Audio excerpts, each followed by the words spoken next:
In coordination with the Americans, Israel halts aid to Gaza with the start of Ramadan. This is a dramatic decision that was made hours after the end of Phase A of the deal and in the shadow of Hamas's refusal to accept the Witkoff Outline to extend the temporary ceasefire with the release of half of the hostages. At this stage, the move is only symbolic because Hamas's warehouses are stocked with supplies sufficient for months. Events are moving swiftly on the ground in the Gaza Strip as Israel has agreed to the American outline for temporary extending the ceasefire, including the gradual release of more hostages, while Hamas continues to refuse. Hamas also objects to the IDF's continued preparations for a return to active combat, apparently thinking this to be quite rude and outrageous. Despite the crisis in the talks in Israel, they are waiting and not rushing to resume fighting in Gaza until the arrival of Trump's envoy to the region, Steve Witkoff. However, the IDF is also preparing for the possibility of another round of fighting in the Gaza Strip, which could last for weeks, facing Hamas's restored infrastructure. And speaking of Hamas, on Saturday, they published a video of the hostage Yair saying goodbye to his brother, Eitan, before his release. In the footage, Eitan, who remains in captivity, calls for his own release, and the video also shows Sagid Dekel-Khen and two other hostages. In Egypt, there are claims that this is another trick by Hamas, and an Arab senior official has made a dramatic statement about Gaza's future, including and a sharp message to Hamas. Meanwhile, in international diplomacy, the Trump administration has authorized the transfer of $4 billion in weaponry to Israel, and not a moment too soon, as amidst fears of a rise in terrorist activity in the month of Ramadan, the IDF is raising its alert level to prepare for any scenario. Border police units have been reinforced in Judea and Samaria, particularly in and around the capital city of Jerusalem and in checkpoints. However, the defense establishment recommended allowing thousands of worshippers to enter the Temple Mount, and there are established procedures to ensure that this is done with a minimum of disorder. The IDF has also expanded Operation Iron Wall in northern Samaria to eliminate terrorist nests, but eradicating terror in this area requires introducing very large forces on the ground. This raises the question of whether the operation expands during Ramadan and what would the implications of that will be. We'll take a deeper look. And finally, on the northern arena, there is tension in the village of Jaramana, south of Damascus, between the new Syrian regime of HTS and the Druze community. Israeli Prime Minister Benjamin Netanyahu ordered the IDF to prepare for intervention to protect the Druze, raising eyebrows all over this region. And next door to Lebanon, Hezbollah is going through stages of adapting to the day after Hassan Nasrallah, their late leader, and it would appear that they've adopted a policy of keeping their heads down until the situation calms down a little bit. They are trying to quietly go about rebuilding their strength for a future confrontation with Israel, just as Hamas is doing in the Gaza Strip. However, they're running into problems, including the Lebanese National Army and police, who seem to have found some courage and are taking a more aggressive approach towards Hezbollah than ever before. TBN Israel's Middle East analyst Mati Shoshani will fill us in on why Iran is on high alert for fear of an Israeli-American attack, as there is a fear in Tehran that it could happen any night. We have a lot to talk about today, so let's dive into the details. But first, wishing Ramadan Kareem to all Muslim citizens of Israel who are beginning the Ramadan holiday.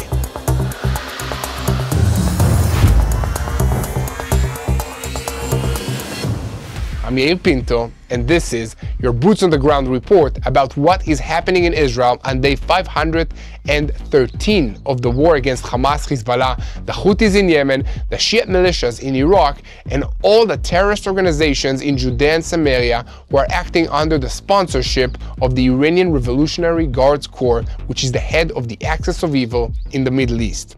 A moment before we begin, I want to invite you to hit the subscribe button so that you remain tuned to the truth in real time and never miss another episode of Boots on the Ground.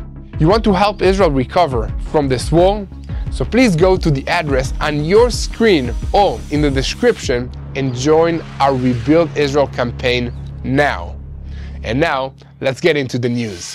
The incoming IDF Chief of Staff, Eyal Zamir, under the guidance of the political echelon, has begun developing a plan for the continuation of the fighting in Gaza, which, according to Israel's plan, will be renewed in about 4 to 6 weeks.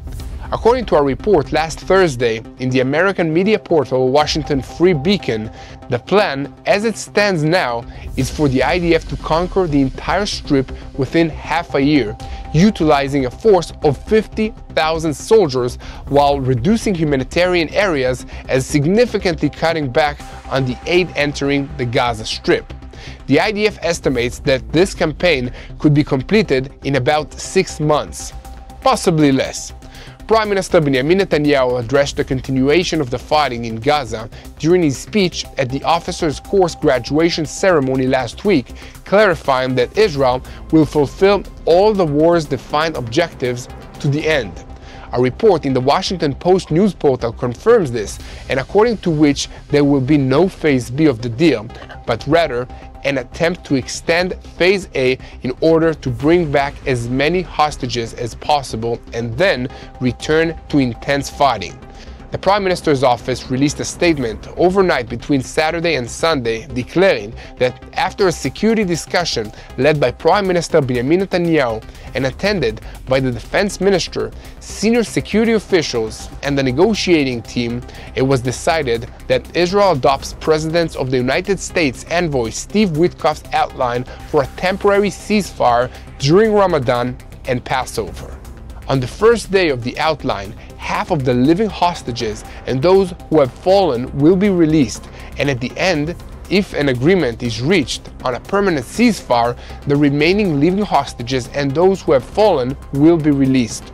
Witkoff proposed the outline to extend the ceasefire after concluding that at this stage there is no possibility of bringing the parties' positions to end this war.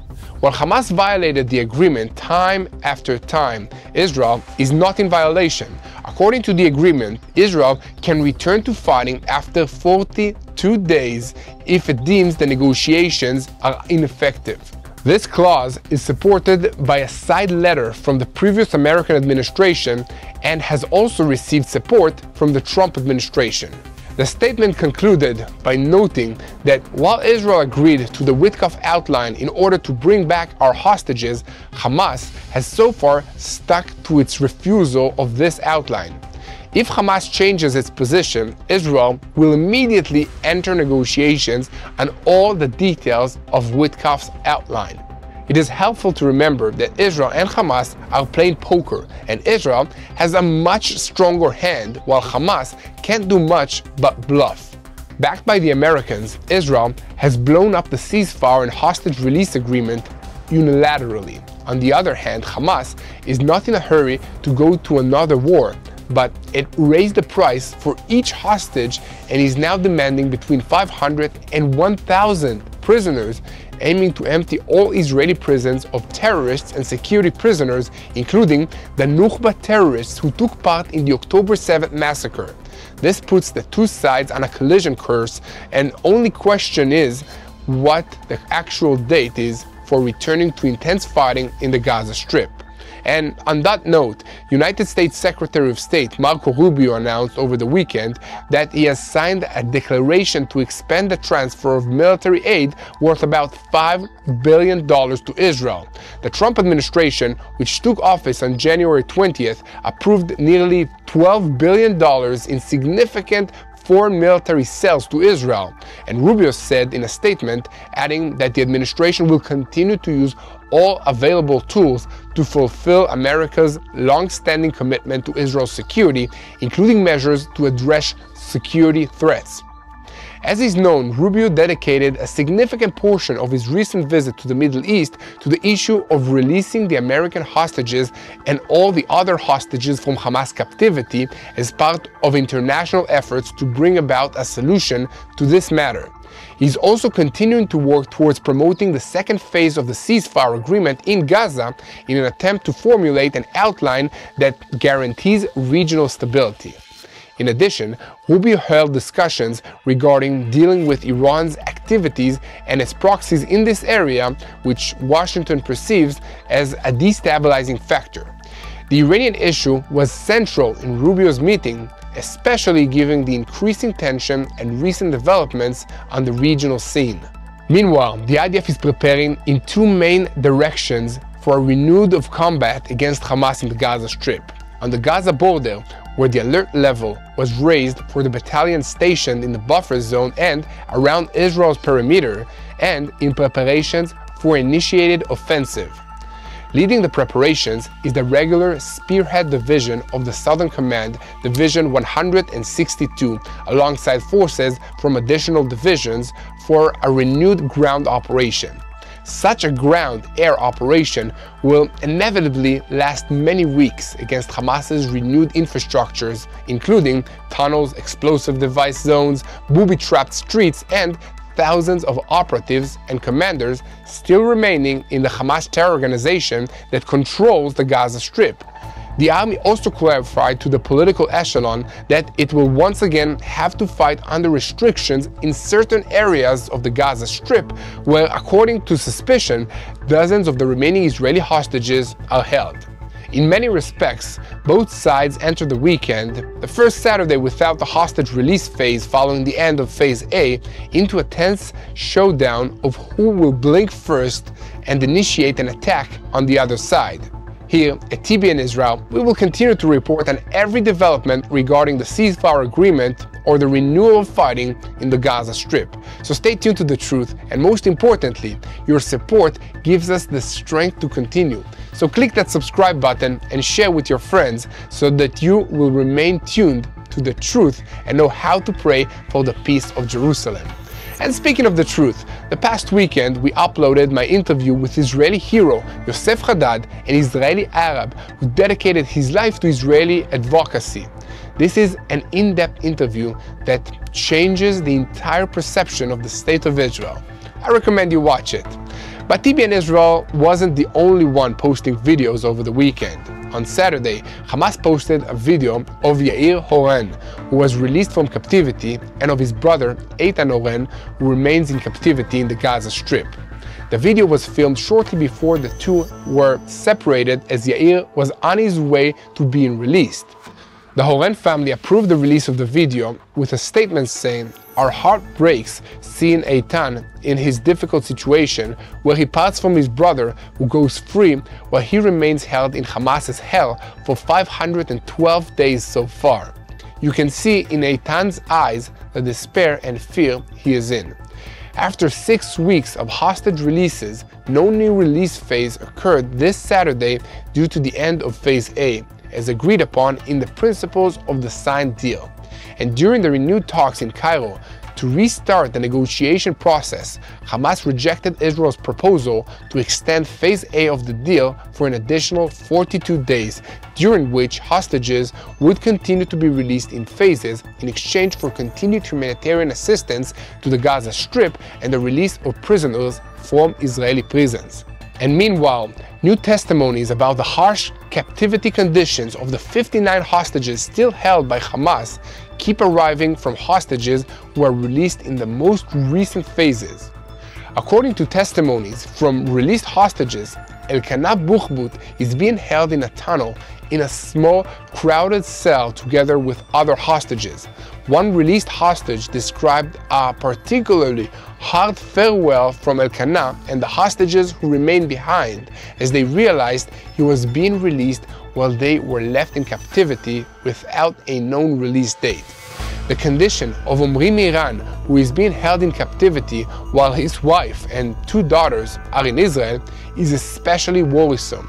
A sign of life was received regarding him from the hostages who were released, but the information is only up to date as of July. A returned hostage said he met Omri in an apartment, but afterward Omri was taken from there to an unknown location, and since then they have not seen him and do not know what happened to him. An Egyptian source familiar with the details said last night to the pro-Saudi newspaper Ashrak al-Awsat that Hamas is insisting on implementing the conditions agreed upon for the ceasefire within the transition of Phase B of this deal, which involve Israel's obligation to declare an end to the war and complete a withdrawal from the Gaza Strip. Israel, for its part, opposes this demand, claiming there are no guarantees that Hamas will hand over all the hostages if indeed the IDF withdraws from Gaza and Israel declares an end to this war. Israel also wants to secure a guarantee that Hamas's armed presence will come to an end. Hamas, for its part, opposes this and insists on the right of resistance, despite its commitment that the organization will have no role in running the Gaza Strip. The Egyptian source added that the United States appears to support the idea of moving to Phase B, but formally, meaning implementing Israel's demands to release more hostages without a complete withdrawal of IDF forces. According to the same source, the Arab mediators, Qatar and Egypt, see this approach as implementing only Israel's demands. Amidst all of this back and forth, close to 2 billion Muslims around the world marked the start of the month of Ramadan on Saturday, including about 2.3 million residents of the Gaza Strip. Many of them expressed hope that the ceasefire would continue, but also lamented the outrageously high prices that they need to pay to Hamas-controlled shops and markets for the basic food items they need to prepare for the traditional pre-dawn shuhar and after sundown iftar meals, which are part of the holiday. Here at TBN Israel, we will continue to report on every development, and as always, we ask you to help us by sharing our videos on YouTube, following us on social media, and subscribing to this channel if you haven't already. I want to take a moment to thank the brave soldiers and security forces still fighting to keep Israel safe and bring our hostages home. During my reserve service this past year, I saw firsthand the sacrifices that these recruits make, and some even serving over 200 days every year. It's a battle, physically and spiritually. For me, daily prayer gave me strength, but I also found a real boost in Vinia. This is an incredible Israeli supplement made from red grape cells. It increases blood flow to the heart, brain, and muscles, helping you stay energized, sharp, and ready for any challenge. And it's not just capsules. You can also enjoy Vinia as coffee or tea for a fresh, healthy start every morning. I relied on it during my military service, and I still do today. So try it for yourself. Visit www.viniatbnisrael.com or call 800-638-1944. You won't regret it. Now, back to the news.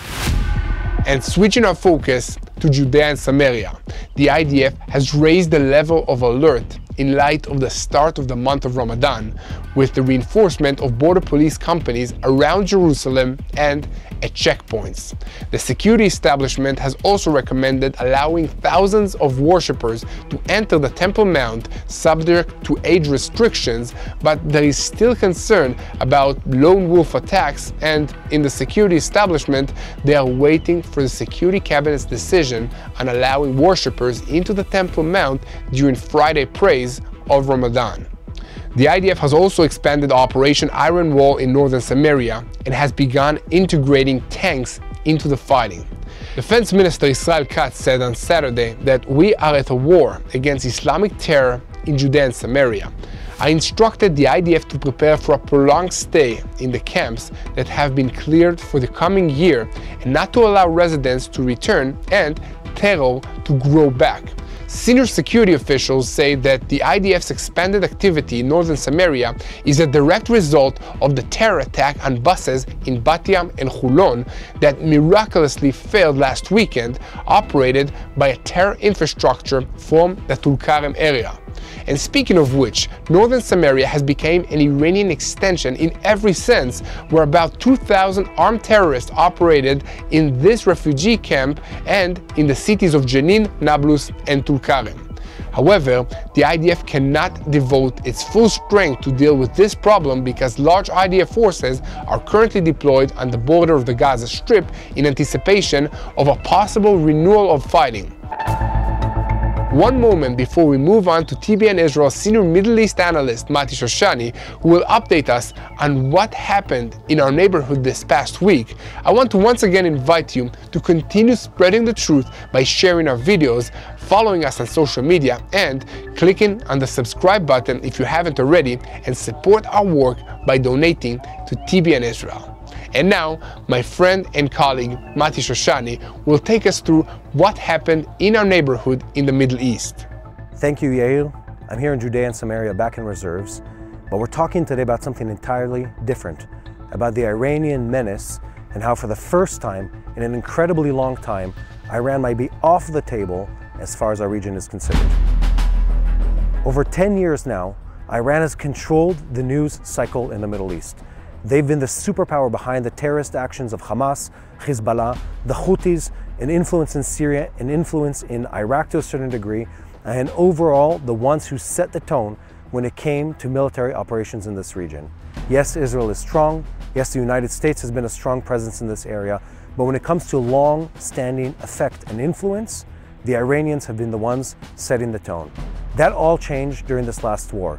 In the October 7th, 2023 war, Israel flipped the table on the head of the Iranians. They no longer control Hamas, they no longer control Lebanon through Hezbollah in the way they did previously, and their foothold throughout the Red and Arabian Sea is much lesser than it was. But it's possible, very possible in fact, that things are going to get much worse for the Iranians under the new Trump administration. What we're seeing between Trump and Prime Minister Netanyahu is a whole new Middle East. The US administration has come into this game well prepared. They've done their homework, they've written the plan, and they're planning to execute it to the dot in the Middle East. Now, what does that look like? The Trump administration has openly said since before they went into office that they're going back to the campaign of maximum influence, maximum pressure on the Iranians. Now, Iran's been under sanctions for many years now. They've been under the supervision of nuclear supervisors and other supervisors, preventing them from reaching nuclear capability. They've been under an enormous amount of financial sanctions that prevent them from trading oil, from being in the SWIFT bank trading system, from being part of the global economy. So to operate, they've been having to work through intermediaries. They sell to the Indians, they sell to the Pakistanis, they sell to the Chinese, but it's always in a roundabout way. And when you do things in a roundabout way, it costs more. Now the Trump administration is saying things are going to get even worse for the Iranians. Maximum pressure means they're no longer trading. And that is bad news for the Iranian regime. Why is it bad news? It's bad news because they're already a fragile government. Yes, the extremist Islamic jihadist government of the Iranian people is very close to toppling. How do we know that? Because I've spent, and Yair has spent time with experts on Iran and people from Iran that now live in the West that are telling us one clear story. The internal pressures within Iran continue to increase. They continue to see greater and greater rounds of demonstrations against the government, and they, to put down those demonstrations, have been having to use more and more violence, more than ever before. Financial pressure on the Iranians has been higher than ever, and now with this new set of sanctions that the Trump administration is planning to impose, things can only get dramatically worse. Worse to the point where Iran might run out of foreign currency to spend on their terrorism machine. Think about it this way. Much of the money that they make from selling oil, I think the numbers vary between $30 to $40 billion a year, much of that funds go to the IRGC, the Iranian Revolutionary Guard Corps. And if those fundings are cut short or even reduced by half, they lose their ability to scare the world by saying that they will terrorize ships in the Red Sea. They lose their ability to fight against Israel through Hezbollah and through Hamas. They lose their ability to use violence against their people. So win-win for the West, win-win for Israel, win-win for the Iranian people if that evil government is weakened. Now here's where it gets even more interesting. Sanctions and finances are only a small part of all of this. There's a whole different issue, a much bigger issue at play, which relates to military action in Iran. And this is where the Iranians are truly terrified currently. Iran has declared recently, in the last couple of weeks, that they're on the highest level of military readiness. And why are they doing that? They're doing that because both Israel and the United States administration under President Trump are talking about the details of a bombing mission in Iran. The US has released munitions to the Israeli Air Force that would allow them to have deep, penetrating bombing missions within Iran. And the US itself has made open and made public their intentions of possibly harming the Iranian government by direct military action. More so, we're seeing something entirely different here in the relationship between the White House and the Israeli government. President Trump and Netanyahu had a meeting just a few weeks ago, and that meeting showed a unity and a likeness of mind between the Israeli government and the American administration that hasn't been seen for years. In fact, we're in this very odd position where Israel is having to play catch up with the very hawkish White House. A White House led by President Trump that is talking about bombing the Iranians. A White House under President Trump that is talking about taking extreme measures against any terrorist organization that attacks Israel, and more importantly, highly supports, publicly supports any response, as violent as it could be, by the Israeli military against its enemies. And that is good news for us. Good news for the people of Israel, good news for the people of the Middle East. That kind of stability that stems out of the threat of military action in Iran, and the kind of stability that comes out of a direct economic pressure on the Iranian government, only bodes good for the Middle East. That's the kind of pressure that would bring the Saudis to the table for phase 2 and 3 of the Abraham Accords. That's also the kind of pressure that puts the Iranian back several years on their nuclear plan, with an understanding that taking action now would be ill-advised against Israel and against the US Army. We're looking at a new season for this region. One last thought to end this conversation with. People keep asking the question of, can Israel and the US actually stop the Iranian army? And the answer is yes. And specifically, absolutely yes. How is that? The American armed forces have the ability to completely halt all Iranian military operations. They can prevent their ships from leaving harbor. They can prevent their aircraft from taking off. They can eliminate most of their drones. They could even knock out the electrical grid if needed. And most of their military facilities are known to the West, can be debilitated and broken by bunker-busting bombs, the such of which the US Air Force has, and some of them are also in the hands of the Israeli Air Force. So yes, this is a true and relevant threat when Israel says that it can fight against Iran with the help of the United States. I'm hopeful. I think everyone around the world should feel positive about this trend that can only bring peace and good to the people of the Middle East. Now back to Yair Pinto. Thank you, Mati Shoshani, for the information and in-depth analysis. Now, back to the news, and we're shifting our focus to northern arena. On Friday, it was announced by Lebanon's finance minister that authorities seized $2.5 million in cash from a person who arrived at the airport in Beirut from Turkey.